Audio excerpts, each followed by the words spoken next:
Seja muito bem-vindo a mais um episódio do Biblioteca Pamplona, que você está me vendo agora, estou muito feliz por causa disso, que nós estamos em vídeo, depois de muitos pedidos para isso acontecer, para vir aqui para o YouTube, se você estiver assistindo no YouTube. Então, seja muito bem-vindo, eu sou o Pedro Pamplona, esse é o lugar onde eu compartilho das minhas leituras, dos meus livros, das minhas reflexões e pensamentos teológicos. É nesse podcast que isso acontece e hoje nós vamos falar sobre jovens que desejam o ministério pastoral. Onde eles estão? O que eles estão fazendo?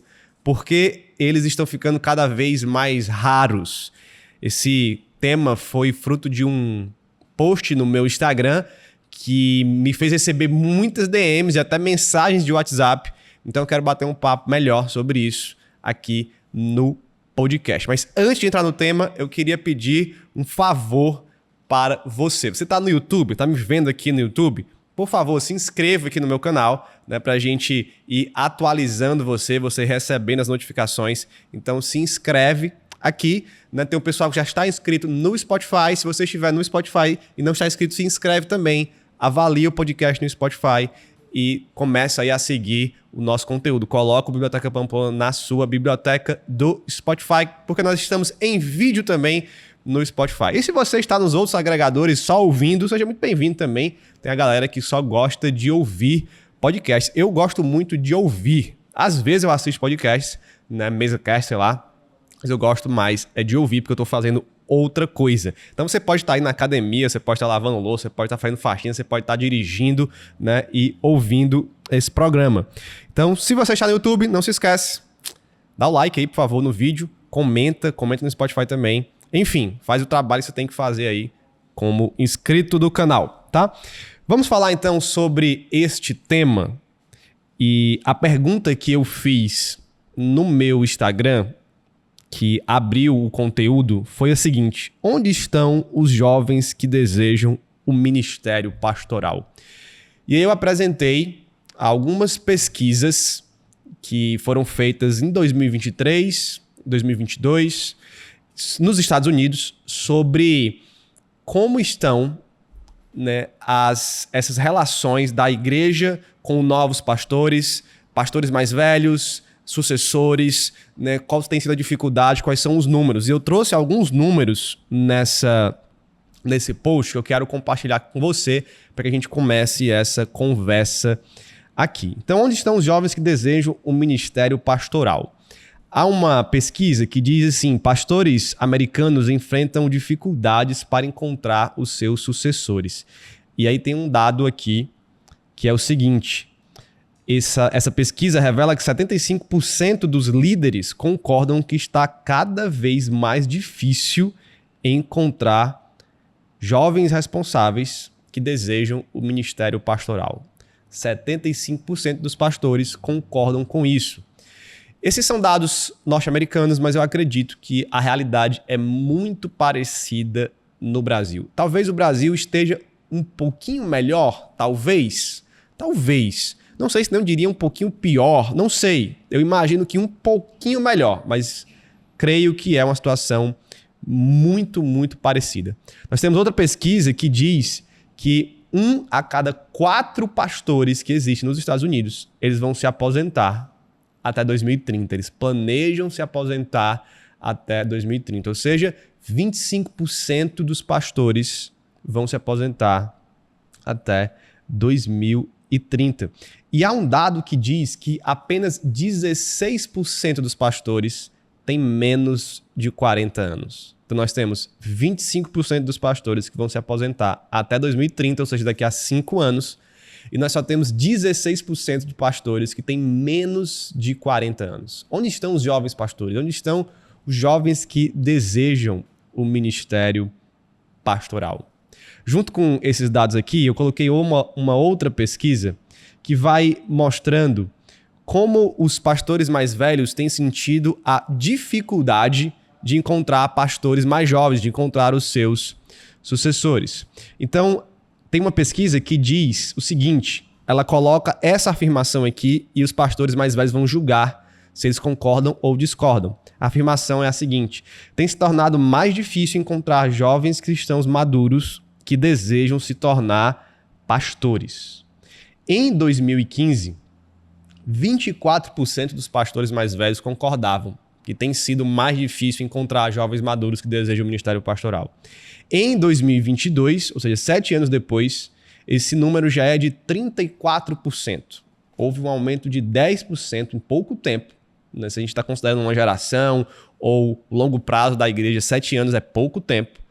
Houve um aumento de 10% nessa dificuldade entre pastores de encontrar jovens que desejam o ministério pastoral. Né?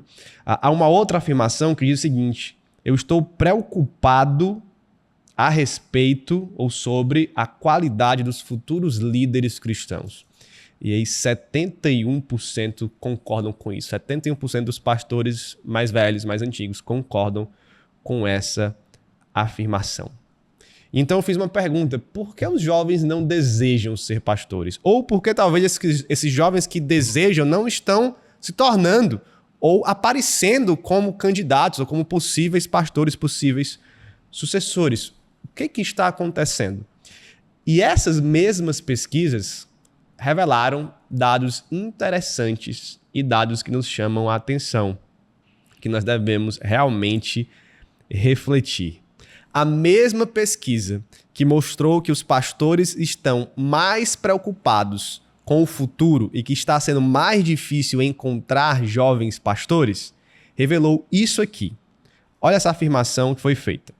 Minha igreja prioriza significativamente o treinamento e desenvolvimento da próxima geração de líderes.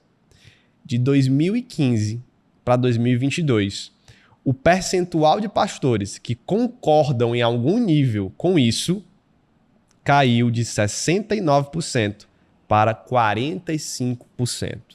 Então nós temos uma redução significativa em apenas 7 anos de igrejas que se preocupam e que treinam jovens para serem pastores, de 69% para 45%. Então você está vendo aqui que tem um dado que mostra uma realidade incoerente e que mostra uma realidade que talvez os pastores estão cegos para essa realidade. Qual é a realidade? Eles percebem que está cada vez mais difícil encontrar jovens pastores. Mas esses mesmos pastores estão dizendo que cada vez menos eles investem em treinamento e acompanhamento de jovens que desejam o ministério pastoral. Gente, nós precisamos pensar sobre isso. Nós estamos aqui tendo uma relação de causa e efeito. E eu sei que não é a única causa, mas é uma causa muito importante. Deixa eu ler parte daquela primeira pesquisa que eu mostrei, né, aqui, que eu falei, porque ela traz o seguinte dado. Segundo o estudo, os pastores estão apreensivos com a falta de preparo da geração futura para assumir a liderança. Eles estão preocupados com isso.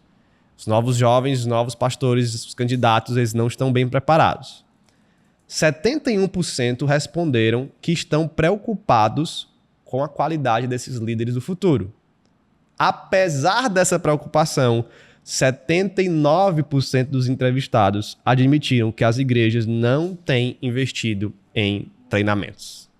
Então, olha só o que a mesma pesquisa está dizendo. 71% dos pastores estão bem preocupados com a qualidade dos próximos líderes, dos próximos pastores. E 79%, gente, é muita coisa. 79% dessas igrejas, desses pastores, admitem que não há nenhum tipo de treinamento para a futura geração de pastores, para os jovens que desejam o ministério pastoral. Então, tem alguma coisa muito errada com as nossas igrejas. Não é só dizer, os jovens não estão se preparando, ninguém quer mais ser pastor.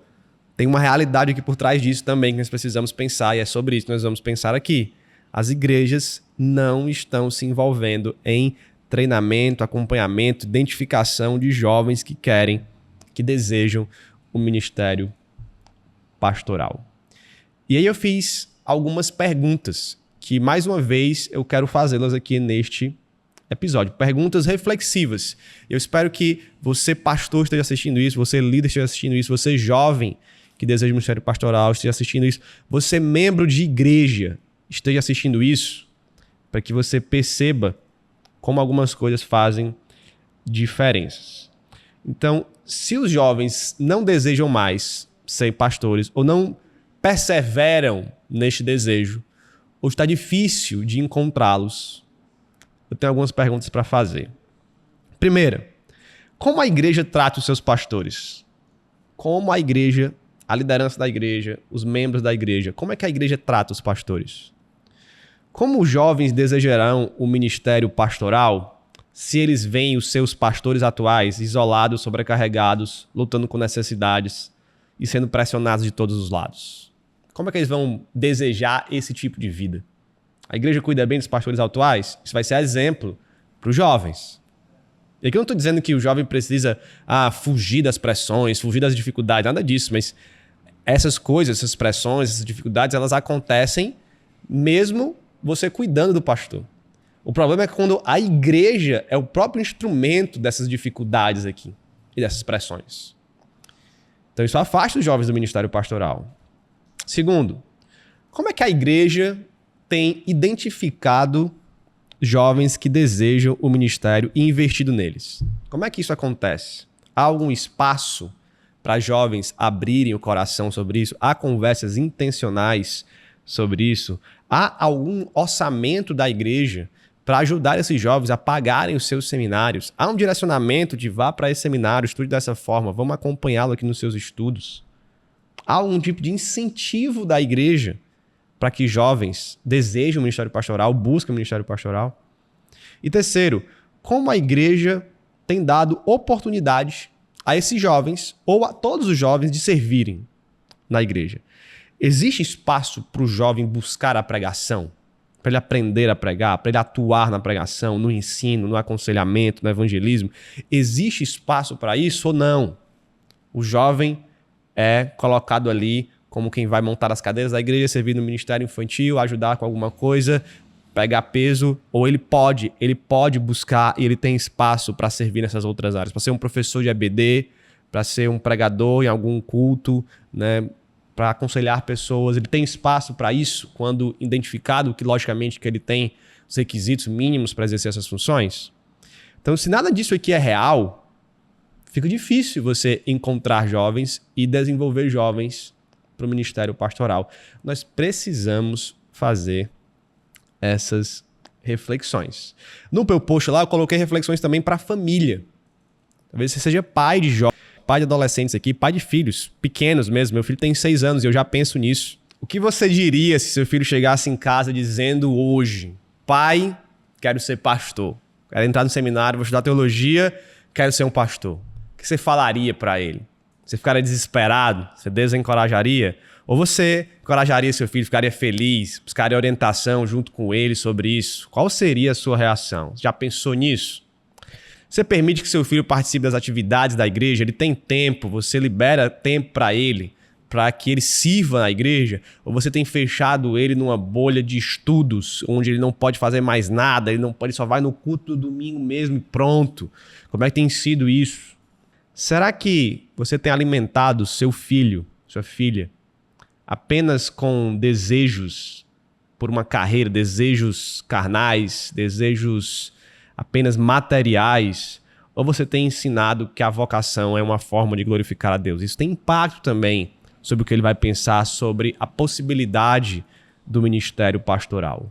Então pense nessas perguntas. Como você tem agido como família também ao apresentar o ministério pastoral, apresentar essa vocação pastoral como possibilidade de profissão, como possibilidade de seguir essa vocação e de viver disso, né? As famílias também devem orientar os seus filhos quanto a isso, né? Seria uma honra para mim se o meu filho também fosse um pastor. Seria uma alegria para a minha vida. Eu vou ser feliz com qualquer profissão digna que ele escolha e eu vou apoiá-lo, mas como seria bom se ele também dedicasse a vida ao ministério pastoral? Eu não quero pressioná-lo a isso, mas quero apresentar essa possibilidade, a beleza disso para ele. E eu espero que muitos pais façam isso também. Por que a gente está lidando com esse tema? Porque ele é urgente. Ele é bem urgente. Há igrejas que hoje já sofrem com isso, com essa problemática da sucessão. Os pastores mais antigos estão passando, estão se aposentando, estão morrendo. E não há novos pastores. Igrejas não têm se preparado para esse momento de passar o bastão, né? Eu conheço igrejas nessa situação, igrejas até que cresceram, ficaram grandes. Mas onde estão aqueles que vão suceder esses pastores que fizeram um bom ministério, que a igreja cresceu? Às vezes a igreja está muito ligada a esses pastores, ela não se acostumou com o fato de que eles vão passar, de que haverá uma nova geração com talvez uma pregação, um estilo um pouco diferente. E talvez muitas igrejas vão passar por crises porque não se prepararam para esse momento.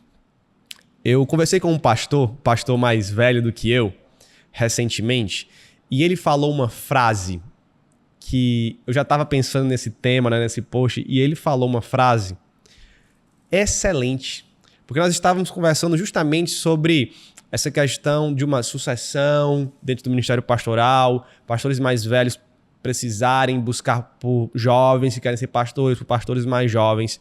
E aí, uma pessoa que estava na conversa, que era da igreja desse pastor, ela falou assim: poxa, Pedro, nós estamos precisando de um pastor de jovens. E aí o pastor respondeu o seguinte: mais do que um pastor de jovens, nós estamos precisando de um pastor jovem. Porque eu estou já próximo da minha aposentadoria e eu preciso de um pastor que vai assumir, né, esse lugar. Então, veja como essa é uma frase que identifica uma visão excelente que esse pastor está tendo. Ele não precisa só de um pastor de jovens, como quem diz assim: eu sou o pastor da igreja aqui, os jovens estão crescendo, eu preciso de alguém olhando mais perto, eu não tenho tempo para olhar para os jovens, então eu preciso de um pastor de jovens, para deixar esse pastor lá, quero alguém para ficar lá cuidando dos jovens. Às vezes até alguns pastores pensam, né, que eu não quero ter trabalho com os jovens, então vou pegar um pastor mais jovem para cuidar dos jovens. A visão que ele tem não é essa. A visão que ele tem: eu preciso de um pastor jovem, não um pastor só de jovens, porque eu preciso prepará-lo, eu preciso chamá-lo, porque ele vai assumir o meu lugar em algum momento, esse momento está próximo, eu preciso disso. Então, pastores mais velhos, mais experientes, precisam ter esta noção e essa visão. E a igreja precisa comprar essa ideia. A igreja precisa comprar essa ideia de que o pastor atual, ele está passando e ele vai passar. E novos pastores precisam ser preparados. E isso dá trabalho, né? Eu escrevi um livro sobre isso, chamado A Jornada Excelente, desvendando o desejo, ou desvendando os desafios do chamado ministerial e o desejo pelo ministério pastoral também.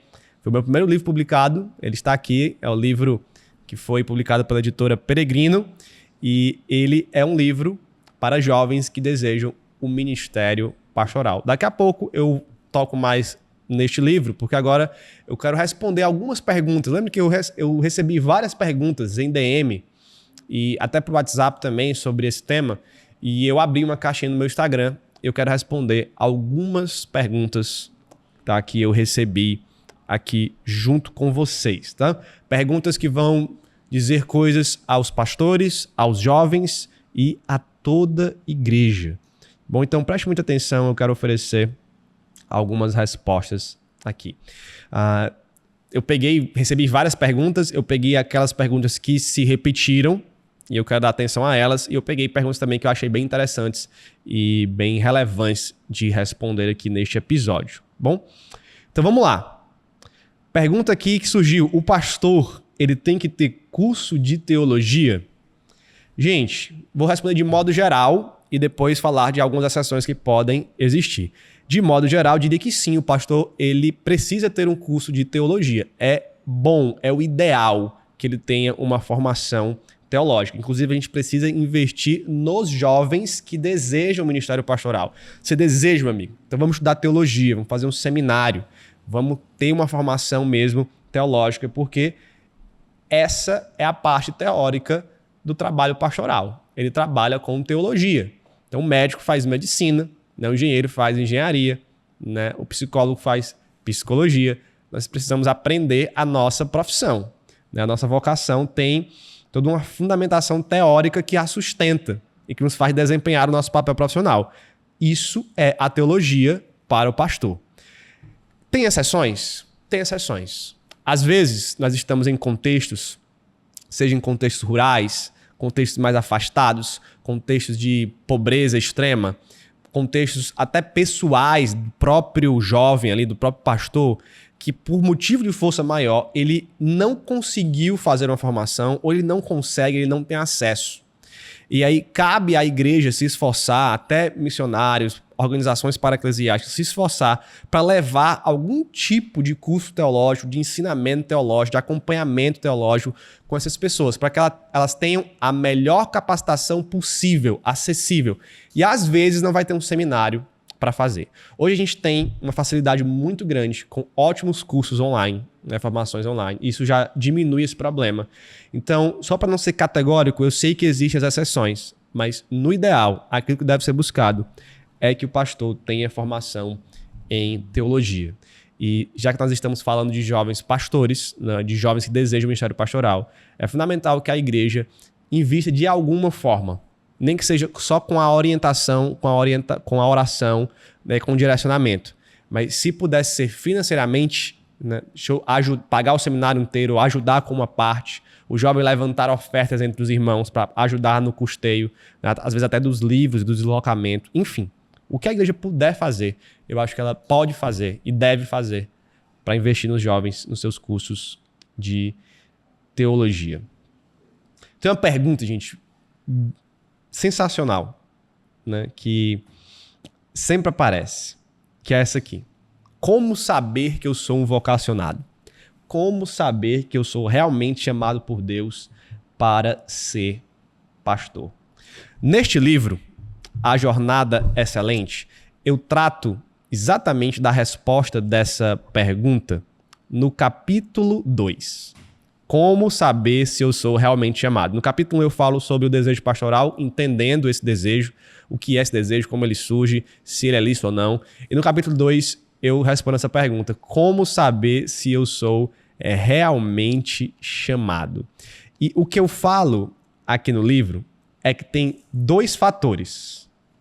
O fator indicador e, deixa eu ver como foi que eu chamei o segundo fator, e o fator confirmador. Que fatores são esses? Está aqui no livro, A Jornada Excelente. O fator indicador é o desejo. Se você deseja o ministério pastoral, isso indica que você pode ser um vocacionado, né? Eu não creio que nós devemos colocar pessoas no ministério que não desejam, que no mínimo não se sentem, não se abrem para essa possibilidade. Ninguém deve ir à força para o ministério pastoral, né? Então, o desejo ele indica. 1 Timóteo capítulo 3, verso 1 diz isso: quem almeja o ministério pastoral, uma excelente obra almeja. Então, Paulo está dando esse encorajamento a Timóteo e a todos os outros, e isso é um indicativo. Se você realmente tem o desejo, aqui eu vou ensinando como você julga esse desejo, como você avalia esse desejo. Isso é um fator indicador. Mas o fator confirmador, aquilo que vai realmente confirmar, não, ele é chamado mesmo, ele vai ser um pastor, isso está nas mãos da igreja. É o reconhecimento da igreja. Eu creio que Deus usa a igreja para fazer isso. Os exemplos que nós temos nas Escrituras de pessoas sendo levantadas como presbíteros e pessoas sendo levantadas como pastores, nós temos esse indicativo que a igreja está fazendo isso, né? A igreja está aceitando eles nesta posição. Então, eu creio que é a igreja que confirma. Quando ela lhe chama realmente, quando ela lhe aceita como pastor, como ela lhe ordena como pastor. Ah, Pedro, mas e até lá, como eu vou saber? Não tem como saber. Não existe uma certeza, a não ser que Deus, de modo sobrenatural, revele isso para você. Eu acredito que Deus pode fazer isso, né? São momentos que Deus pode falar conosco de alguma forma e você precisa ter discernimento para isso. Mas isso é mais raro de acontecer, né? E eu creio que você precisa confiar no julgamento da igreja. E você vai começar então uma jornada. E talvez durante a jornada você descubra que você não é vocacionado. E durante a jornada você vai caminhando, até o momento que você vai ver, não é por aqui, esse não é o meu caminho, a igreja não tem reconhecido nem os meus passos, né, para isso, nem o meu futuro nisso, e você confia então numa igreja saudável, numa liderança saudável. E eu espero que a jornada termine com uma ordenação pastoral, com a confirmação. Esse é o fator confirmador. Até lá nós lutamos mesmo e caminhamos na incerteza, com o indicativo do desejo. Por isso nós precisamos da orientação de pastores mais experientes, da orientação da igreja aí confirmando, nós estamos vendo isso em você, continue, ou não, nós não estamos vendo, vamos parar por aqui. Por isso é muito importante, tá? Não fique como quem procura por revelações o tempo todo sobre isso. Elas podem acontecer? Sim, eu não me fecho para isso, elas podem acontecer.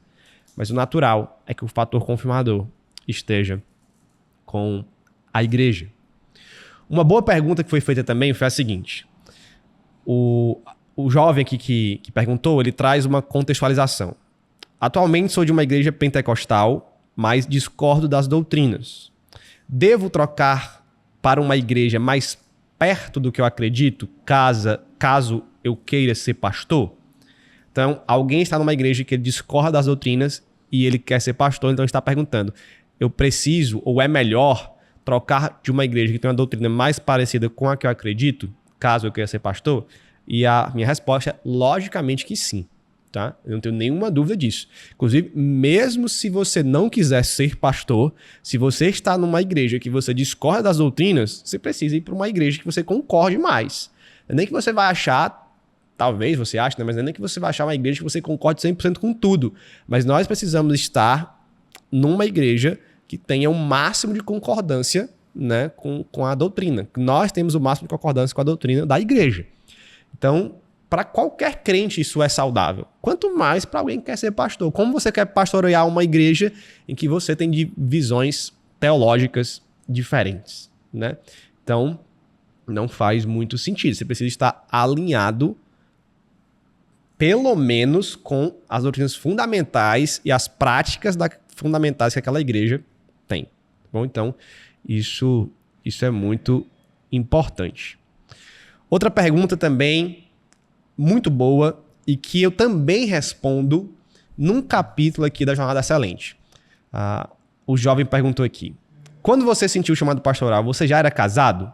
Como sua esposa lidou? Eu não era casado ainda quando eu comecei a sentir esse desejo pelo ministério pastoral. Eu tinha por volta dos 18 anos de idade. Então, eu não era casado. Mas aqui no livro, eu escrevo um capítulo que é o capítulo 7, que se chama A Dica de Ouro. E eu disse que era a dica de ouro porque eu faço uma relação com a aliança de casamento, né? Que geralmente é de ouro, né? E eu falo sobre isso. Sobre a importância de você deixar bem claro para sua namorada, para sua noiva, para sua esposa, que você tem esse desejo. E que você quer ser um pastor. E aqui, inclusive, eu escrevo no sentido de que você tome boas decisões sobre com quem você vai casar. Porque o ministério pastoral ele não é igual a qualquer profissão. E existem algumas mulheres que, de maneira justa, com sinceridade, e aqui eu não faço nenhum juízo de valor, mas elas podem, de maneira santa, dizer, eu não gostaria de ser uma mulher de pastor. Eu não gostaria de ser isso. Né? Não é para mim. E eu acho que nós devemos respeitar essa opção se ela estiver, logicamente, com motivos justos, motivos honestos, motivos santos. Para isso, pode acontecer. Então, nós precisamos, né, buscar, se você não é casado ainda, ser muito claro sobre isso. E se você já é casado, você precisa conversar com sua esposa, orar juntos, né, para que essa seja uma decisão do casal, porque mesmo que eu acredite na liderança masculina da igreja, no pastorado masculino, o ministério pastoral, ele impacta toda a vida familiar, tá? Não é como uma profissão qualquer. Até tem profissões que impactam mais na vida familiar, mas no ministério pastoral, você vai ser a família pastoral da igreja, né? Os filhos do pastor são os filhos do pastor, a esposa do pastor é a esposa do pastor. E a igreja tem que cuidar bem deles. Tem muita igreja que faz o mal para a família, né? Mas enfim, mesmo igrejas que cuidam bem, você não deixa de ser a família pastoral. Então, você precisa ser muito transparente sobre isso com a sua esposa, conversar, orar. E eu não iria ao ministério contra a vontade da minha esposa. Se eu já fosse casado, né, e minha esposa realmente não entendesse, eu esperaria o momento dela entender, eu esperaria o momento dela se abrir para isso. Mas jamais também nós devemos colocar alguém no ministério pastoral onde a esposa não entende ou a esposa é contra. Isso é bem problemático. Okay? Isso é bem problemático. Uma pergunta, gente, excelente. excelente. Todas as perguntas que eu selecionei aqui são perguntas que eu julgo muito relevantes. Mas essa tem um significado muito importante para mim, porque eu cheguei a pensar isso por um tempo e pessoas me disseram isso. Que a pergunta é a seguinte: é errado ter vontade de ser pastor? Sempre dizem que os vocacionados são aqueles que não desejam. Gente, eu escutei isso aqui, de que você desejar ser pastor era algo muito de... Quem é você para pensar isso? Isso é muita arrogância, prepotência. Ninguém deve desejar o ministério pastoral. Isso é grande demais. Deus vai chamar aqueles que não desejam, porque esses são os mais humildes. E, gente, isso é uma... Desculpa que é a palavra, mas é uma besteira muito grande. 1 Timóteo, capítulo 3, verso 1, me ajudou a lidar com isso, porque eu estava me sentindo assim, será que eu posso desejar isso mesmo? Será que isso é digno de ser desejado? Será que isso realmente não é errado? E eu escrevo sobre isso no primeiro capítulo aqui, sobre entendendo o desejo pastoral. Eu digo, é lícito, meu irmão. É completamente lícito desejar. E não só é lícito, isso é bom, é belo, é desejável. Porque Paulo escreve... Quem almeja o ministério pastoral, quem almeja o episcopado, né, como diz a palavra lá do texto. Coisa excelente, obra excelente almeja. É um desejo excelente. Ninguém deve se envergonhar disso, ninguém deve achar que isso é pecado, que isso é errado. Desejo, meu irmão, quero incentivar a desejar isso. O nome do livro é A Jornada Excelente, porque é a jornada até o ministério excelente, a jornada do desejo excelente. Por isso é um caminho excelente para você trilhar. Então não é errado ter vontade, muito pelo contrário, é lindo, é belo, é desejável, é excelente, é um desejo excelente, ok? Tem duas perguntas aqui delicadas que eu queria responder, tá bom? A primeira é uma pergunta que muita gente deve se fazer. Quais pecados do passado impedem o ministério pastoral?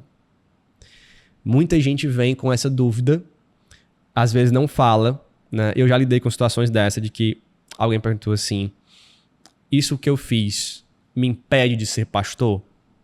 Essa geralmente está muito ligado a pecados sexuais, a divórcio, a adultério, né?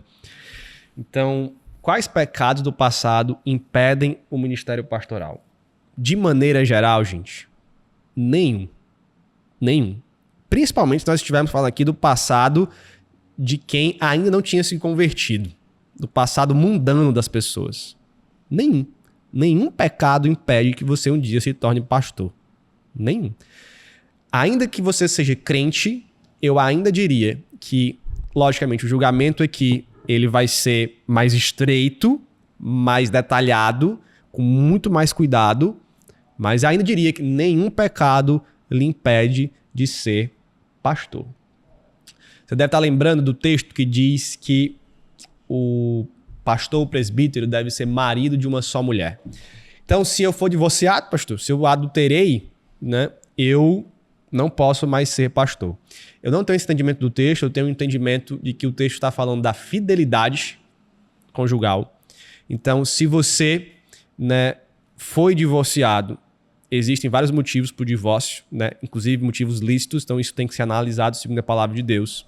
Existe o fato de isso poder estar na sua vida do passado, né, quando você nem era convertido.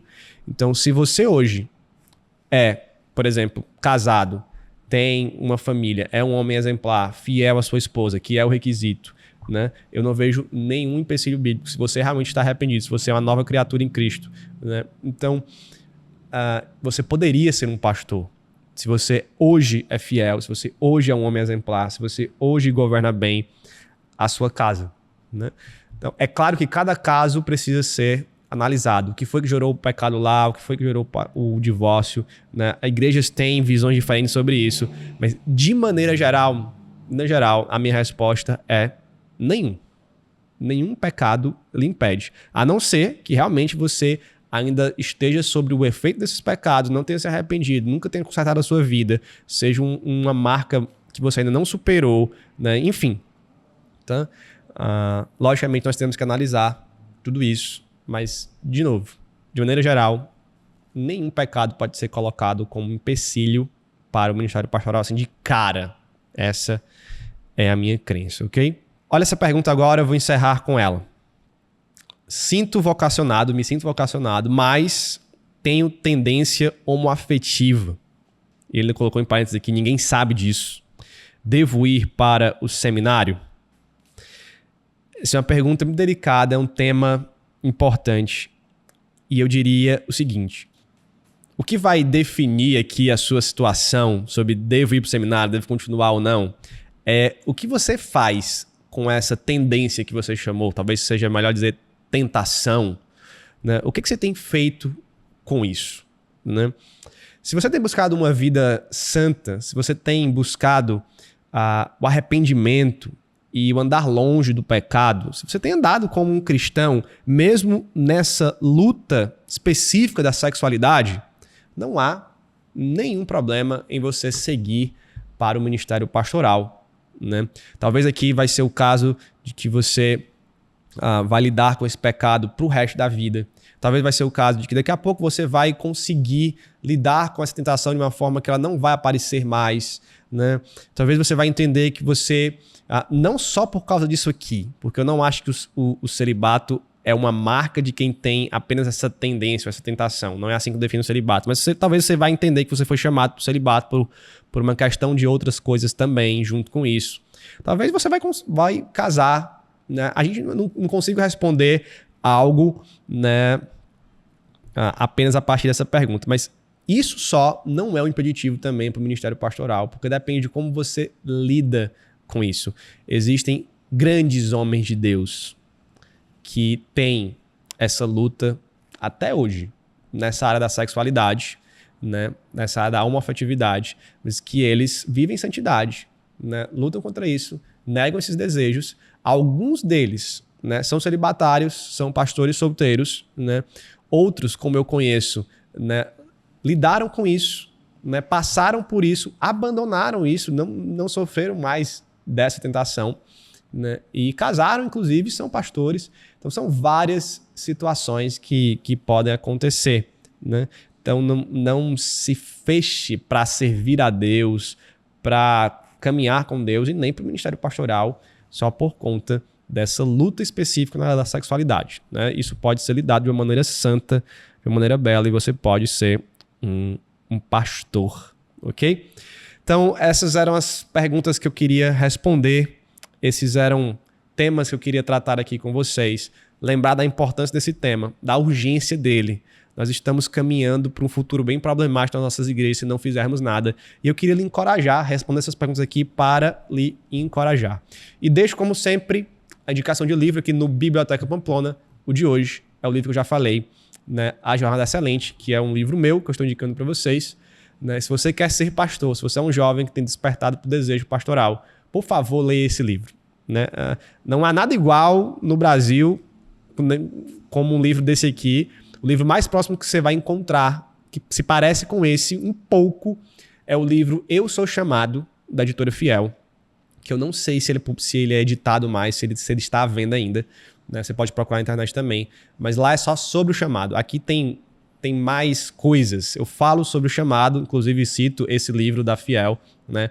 Falo sobre como se procura um pastor, como se encontra um pastor, falo sobre as fases da jornada do ministério pastoral, falo sobre entrar no seminário, como você procura um seminário, como você escolhe o seminário, falo sobre pregação, sobre aprender a pregar, sobre casamento, sobre santidade, né? Tem muita coisa interessante aqui nesse livro, que é o primeiro livro que você deve ler quando você for despertado para o ministério pastoral. Você encontra ele na Amazon, você encontra ele na editora Peregrino também.